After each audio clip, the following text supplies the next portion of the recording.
To continue, I'd like to look at freedom of speech in Britain because the far right claim that we're losing our freedom of speech rights in Britain. Our right to freedom of speech and freedom of expression is being attacked by the British government. I mean, some of the far right even believe that the British government is actually deliberately attacking its own citizens, but I don't believe any of that.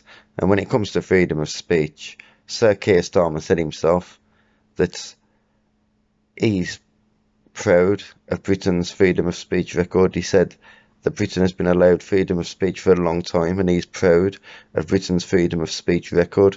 So he definitely wouldn't want to destroy it. You know, he's got a lot of respect for freedom of speech. You can tell by the way that he speaks about it. Now, obviously, there's people in the far right that claim that Britain has got as many political prisoners, if not more, when you think about the size of the actual populations than Russia.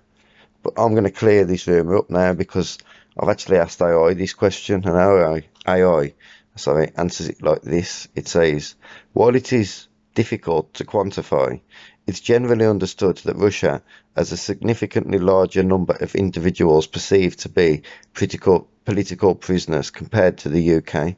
This is due to various factors, including the Russian government's crackdown on dissent and opposition, particularly since the start of the war in Ukraine.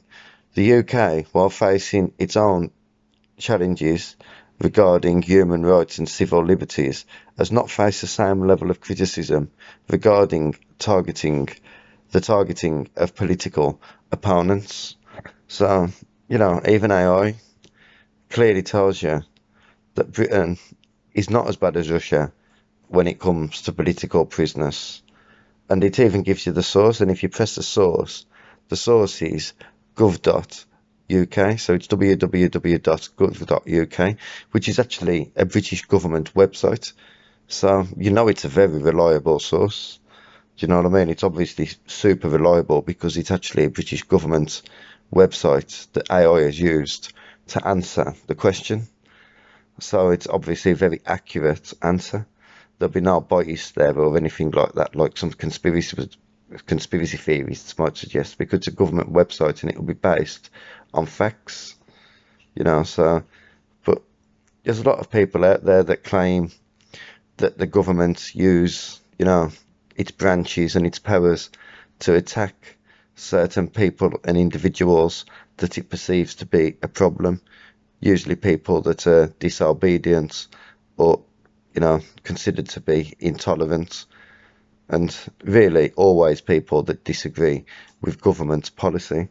And the claim that, you know, the British government and the media and a lot of other branches, like even the police and any sort of way they can attack you, they will use, and social media, they will use to attack you. These conspiracy theories claim, they claim they did it to David Icke and they do it to Tommy Robinson and Andrew Tate.